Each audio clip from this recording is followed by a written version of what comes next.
आज का motivational video उन बच्चों के लिए है जो नए साल में नई क्लास में एडमिशन लेने जा रहे हैं, यानी आगे की क्लास में एडमिशन लेने जा रहे हैं। साथ में बहुत सारे बच्चे हैं जो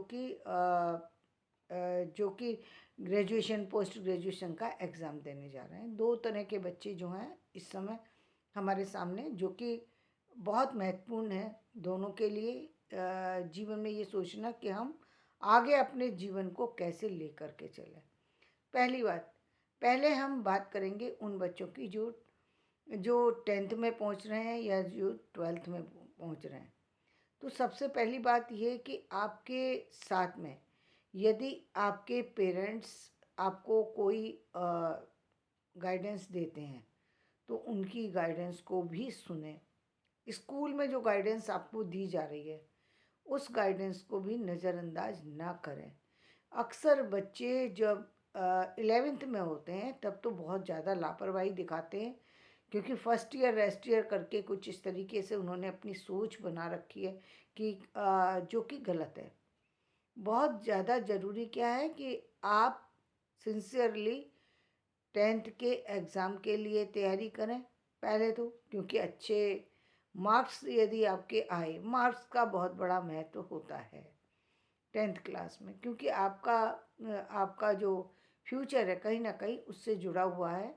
10th के बाद के जो मार्कशीट है वो कहीं ना कहीं आपको इंटरव्यू में भी दिखानी पड़ती है, और कहीं ना कहीं आपका करियर भी आगे का उसी से डिसाइड होता है। क्योंकि बहुत बार आप चाहते तो हैं कि किसी दूसरे सब्जेक्ट में एडमिशन ले लें, लेकिन जब तक आपने अच्छा स्कोर नहीं किया है तब तक आपका एडमिशन नहीं हो सकता। उसका एक मुख्य कारण ये है कि जो लोग उस सब्जेक्ट से जुड़े हुए हैं, या जैसे साइंस और हम कॉमर्स वगैरह की बात करते हैं, तो निश्चित रूप से उसमें ज़्यादा जो है मेहनत करने की ज़रूरत है, ज़्यादा एक्टिव होने की ज़रूरत है। जब आपने पीछे की कक्षाओं में ही जो जितनी उसमें जो कुछ सिखाया गया था वही आपने उस पर ध्यान नहीं दिया तो आगे कैसे देंगे? क्योंकि ये साइंस या मैथ इस तरीके के सब्जेक्ट हैं जिसमें बेसिक चीज़ें बहुत ज़रूरी हैं। जहाँ तक हम बात करते हैं लिटरेचर की, लिटरेचर में भी हर चीज़ को पॉइंट टू पॉइंट सीखना समझना ज़रूरी है, लेकिन बच्चे ध्यान देते नहीं हैं, इसलिए लापरवाही से काम करते हैं। कई बार अब क्योंकि ऑप्शनल हो जाता है तो इसलिए बहुत सारे टिक लगाने के चक्कर में भी बहुत सारे बच्चे लापरवाही कर देते हैं और तैयारी नहीं करते हैं, एग्ज़ाम में मार्क्स आ जाते हैं और वो निकल जाते हैं।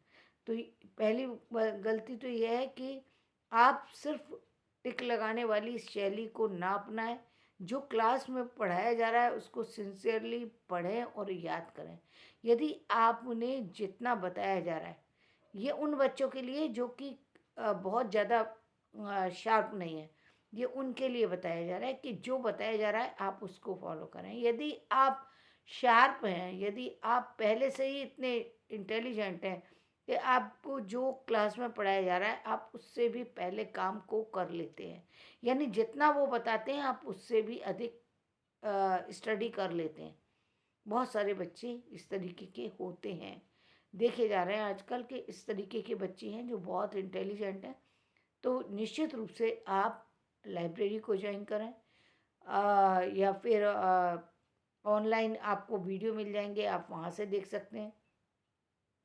यदि आपको स्कूल में ही है, आप स्कूल से आप बाहर नहीं निकल सकते, यदि आप बोर्डिंग सिस्टम में है तो आप बाहर नहीं निकल सकते, लाइब्रेरी की नई बुक्स को पढ़ना शुरू करें, क्योंकि लाइब्रेरी के अंदर आपको आगे वाली क्लास की भी बुक मिल सकती है, और आप टीचर से कह कर के भी आप उन बुक को अपने नाम से इश्यू करा सकते हैं। मान लीजिए आपने 10th का जो कोर्स है वो कवर कर रखा है, आपको लग रहा है कि इसमें अब मुझे कुछ ऐसा नहीं है जो याद करने की ज़रूरत है, तो निश्चित रूप से आपको 11th की बुक्स लेकर के उसको रीडिंग करना चाहिए। यदि आपको लग रहा है कि 10th का ही सही से नहीं है तो आपको 10th के लिए अच्छे से सिंसियर होके स्टडी करने की ज़रूरत है। बहुत ज़्यादा नहीं मेहनत की ज़रूरत नहीं है, बस बहुत ज़्यादा ध्यान देने की ज़रूरत है।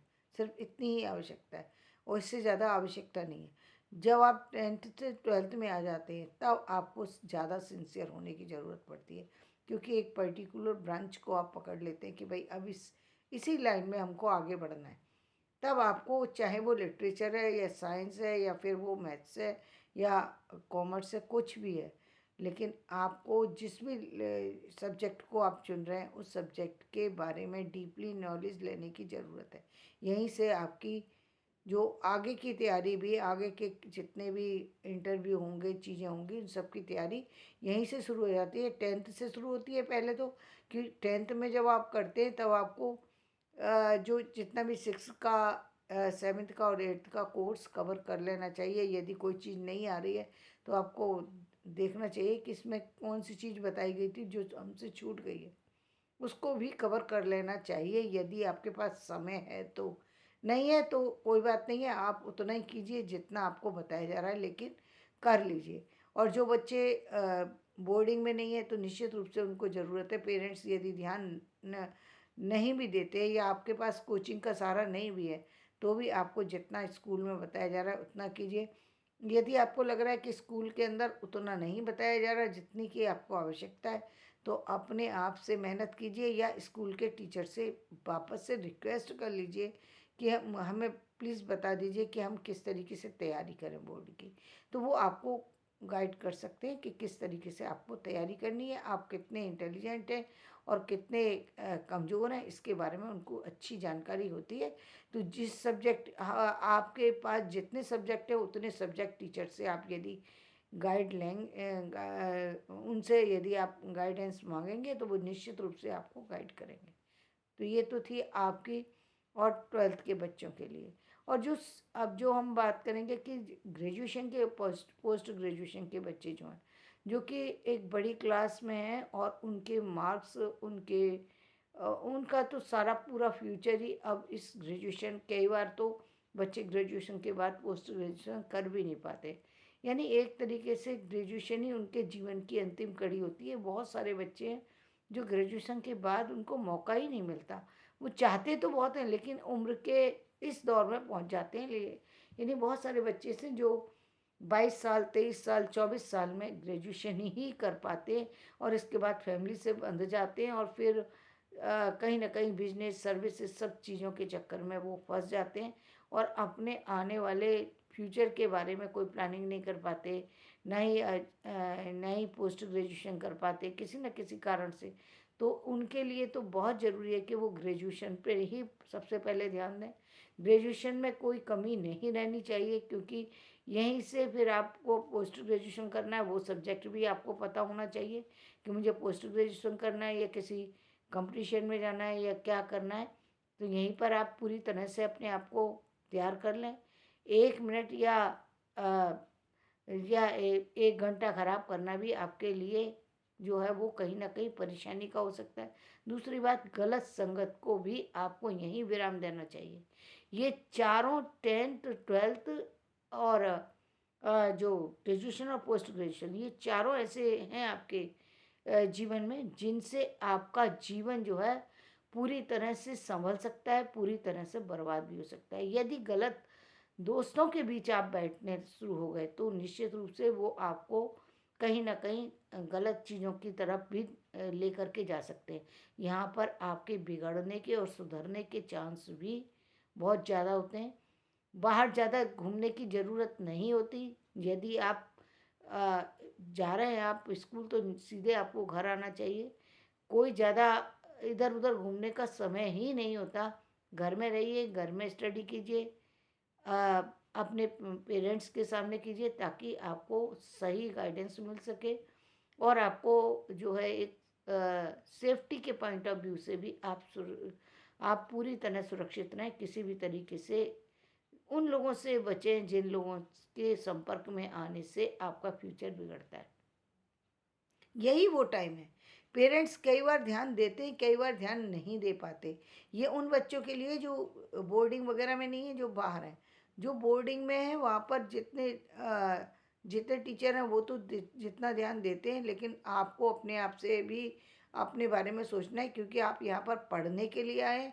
यहाँ पर आपका आपका ध्यान सिर्फ पढ़ने पर होना चाहिए, फिजूल की बातों पर या और जो चीज़ें मान लो कोई चीज़ कमी भी लग रही है या कुछ और चीज़ है तो उस बारे में आपको चिंतन करने की ज़रूरत नहीं है, क्योंकि वो आपका सब्जेक्ट नहीं है, उससे आप जुड़े हुए नहीं हैं। आपका फ्यूचर जुड़ा हुआ है आपके लाइफ के से, यानी आपकी स्टडी से जुड़ा हुआ है आपका फ्यूचर, और आपके जो सही संस्कारों से, सही आचरण से आपका जीवन जुड़ा हुआ है।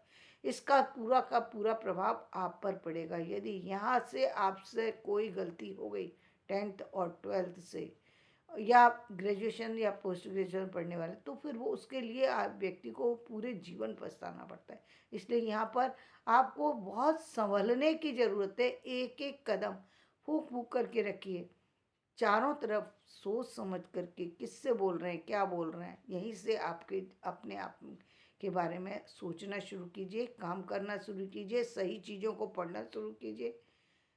आप देखेंगे आपके जीवन में बदलाव आ रहा है। आप जो है एक जो टाइम का भी सही यूज़ करना यहीं पर सीखना चाहिए कि भाई किस तरीके से रेगुलर लाइफ को लेकर के जा सकते हैं, क्योंकि जब आप 24 साल की एज में आ जाते हैं, वहाँ पर आपको सोचने के लिए टाइम नहीं होता कि अब मैं अपने रेगुलर उठना चाहता हूँ। ऐसा सोचने पर आप रेगुलर नहीं उठ सकते, क्योंकि ये जो 8-10 साल है आपके पास, ये 10 साल का समय बहुत ज़्यादा है आपके पास, जिसमें कि आप अपने लाइफ को पूरी तरह चेंज कर सकते हैं। सुबह उठना है, कितने बजे उठना है और कितने बजे सोना है, इसको डिसाइड कर सकते हैं। अपना पूरा अपना शेड्यूल तय कर सकते हैं, अपनी पूरी लाइफ के बारे में भी प्लानिंग कर सकते हैं। सोचिए कि लाइफ में क्या करना है, कैसे करना है।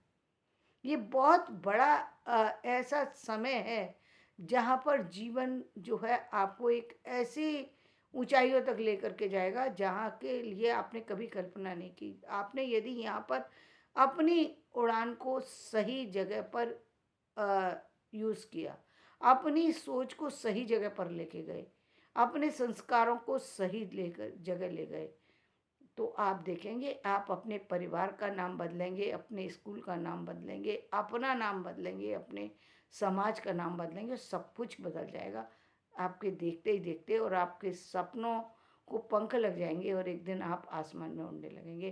तो धन्यवाद। मेरा ये वीडियो पसंद आए तो इसे लाइक करें, शेयर करें और सब्सक्राइब